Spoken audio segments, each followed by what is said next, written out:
নমস্কার, আমি রাজকুমার আর আপনারা দেখছেন জিওটিক্যাল।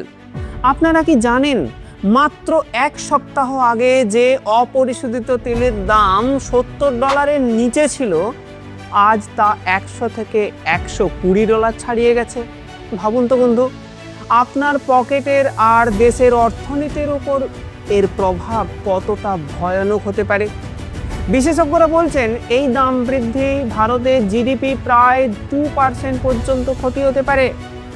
আজ আমরা এই ভিডিওতে গভীরভাবে বুঝব যে কেন হঠাৎ তেলের বাজারে এই আগুন লাগলো, ভারত কিভাবে এই পরিস্থিতির মোকাবেলা করবে। ভিডিওটি শেষ পর্যন্ত দেখুন, কারণ আজকের তথ্য আপনার দৈনন্দিন জীবনের সাথে সরাসরি যুক্ত। চলুন ভিডিওটি আমরা শুরু করি। দেখুন বন্ধু, কেন বাড়ছে তেলের দাম? ইরান ইসরায়েল সংঘর্ষ। বন্ধুরা, জিওপলিটিক্স কত দ্রুত বদলায় তা দেখুন। গত কয়েকদিনে ইরানের তেলের পরিকাঠামোতে যে হামলা হয়েছে তা পরিস্থিতিকে অত্যন্ত গভীর করে তুলেছে এবং সাথে গম্ভীরও। আপনারা শুনলে অবাক হয়ে যাবেন। তেহরানের আকাশে আজ সূর্যের আলো দেখা যাচ্ছে না, শুধু কালো ধোঁয়া আর আগুনের লেলিহান শিখা। এই অনিশ্চয়তার কারণে তেলের দাম হঠাৎ করে স্পাইক করেছে এবং কোনো অ্যানালিটিক্স তো বলছেনই যে এটি 150 এমনকি $200 পর্যন্ত পৌঁছে যেতে পারে। সবচেয়ে বড় ভয়ের বিষয় হলো কি জানেন? সবচেয়ে বড় ভয়ের বিষয় হলো স্ট্রেইট অফ হরমুজ। ইয়েস, বিশ্বের প্রায় 20% তেল এই পথ দিয়ে যায়। ইরান যদি এই পথ বন্ধ করার হুমকি সত্যি করে, তবে বিশ্বজুড়ে এনার্জি শক দেখা দেবে। অনেক শিপিং কোম্পানি তো ভয়ে এখন রুট এড়িয়েই চলতে শুরু করে দিয়েছে। হ্যাঁ বন্ধু, আপনি ঠিকই দেখছেন। ভারতের জিডিপিতে 2% ক্ষতির অঙ্ক কষছেন বিশ্লেষকরা। এখন প্রশ্ন হলো, ভারতের ওপর এই প্রভাব কি? অ্যাক্সিস ব্যাংকের রিসার্চ অনুযায়ী প্রতি ডলার তেলের দাম বাড়লে ভারতকে বছরে অতিরিক্ত 1 থেকে $2 মিলিয়ন খরচ করতে হয়। ভাবুন তো, যদি তেলের দাম $50 থেকে বেড়ে $100 হয়ে যায়, তবে আমাদের অতিরিক্ত ইম্পোর্ট বিল হবে প্রায় $100 বিলিয়ন। ভারতের জিডিপি 3.8 থেকে $4 ট্রিলিয়ন কাছাকাছি। এই হিসেবে $100 বিলিয়ন লোকসান মানে আমাদের জিডিপির প্রায় 2%। তাহলে সমাধান? এর মানে এই নয় যে জিডিপির সাথে গ্রোথ রেট 2% কমে যাবে।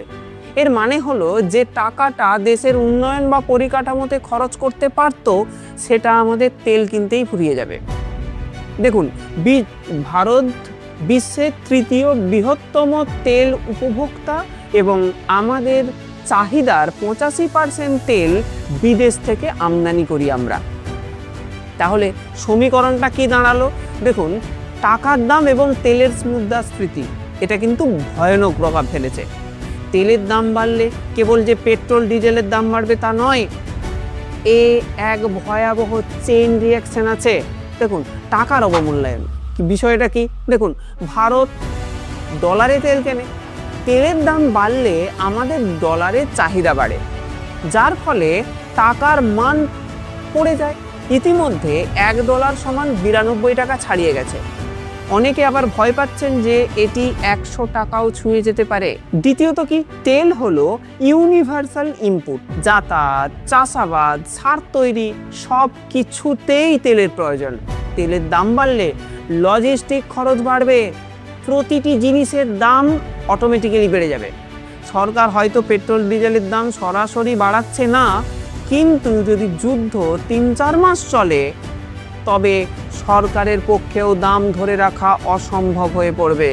এটা কিন্তু আমাদের ভারতের জিডিপির উপর সরাসরি প্রভাব পড়বে। শেয়ার বাজারের দিকে যদি তাকান, তাহলে দেখতে পাবেন সেন্সেক্স অলরেডি 86,000 থেকে 77,000-এ নেমে এসেছে। বিদেশি বিনিয়োগকারীরা ভারতের শেয়ার বাজার থেকে টাকা তুলে নিচ্ছেন। তবে ভারত কি একদম অসহায়? না, ভারতের কাছে প্রায় 25 দিনের ক্রুড অয়েল রিজার্ভ এবং পেট্রোল ডিজেলের স্টক রয়েছে। এছাড়া ভারত এখন রাশিয়ার থেকে প্রচুর পরিমাণে তেল কিনতে শুরু করেছে, যা আমাদের কিছুটা স্বস্তি দিচ্ছে। মার্কিন চাপ থাকা সত্ত্বেও রাশিয়া এখনো ভারতের শীর্ষ তেল সরবরাহকারী। আমরা ব্রাজিল এবং আফ্রিকার দেশগুলো থেকেও তেল ইম্পোর্ট শুরু করেছি বা সরাসরিভাবে শুরু করতে পারি। বন্ধুরা, ভারতের জন্য চিন্তার বিষয় শুধু তেলের দাম নয়, বরং সাপ্লাই ঠিক থাকা। দাম বাড়লে ভারত সইতে পারবে, কিন্তু সাপ্লাই বন্ধ হয়ে গেলে তা সবচেয়ে বড় চ্যালেঞ্জ। আমাদের এখন রিনিউয়েবল এনার্জি এবং বিকল্প জ্বালানির দিকে দ্রুত এগোতে হবে।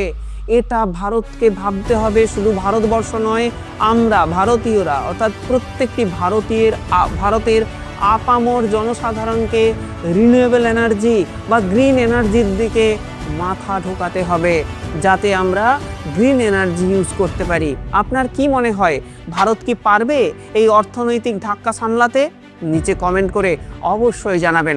ভিডিওটি ভালো লাগলে লাইক করবেন, বন্ধুদের সাথে শেয়ার করুন, যাতে তারাও ভারতবর্ষের বর্তমান অর্থনৈতিক পরিস্থিতি সম্পর্কে সচেতন থাকেন। এই ধরনের গভীর জিওপলিটিক্যাল বিশ্লেষণের জন্য অবশ্যই সাবস্ক্রাইব করে রাখুন আমাদের এই জিওপলিটিক্যাল চ্যানেলকে। দেখুন বন্ধু, আমরা কোনো রাজনৈতিক রঙে এই প্রতিবেদন তৈরি করি না। যা বর্তমানে ঘটছে, যা বিশ্বে ঘটছে, তাই আমরা তুলে ধরার চেষ্টা করি। তাই আমাদের ভিডিওটি দেখুন, আমাদের সাথে থাকুন এবং আমাদের খবরগুলি দেখতে থাকুন।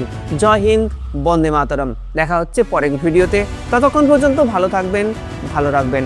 ধন্যবাদ।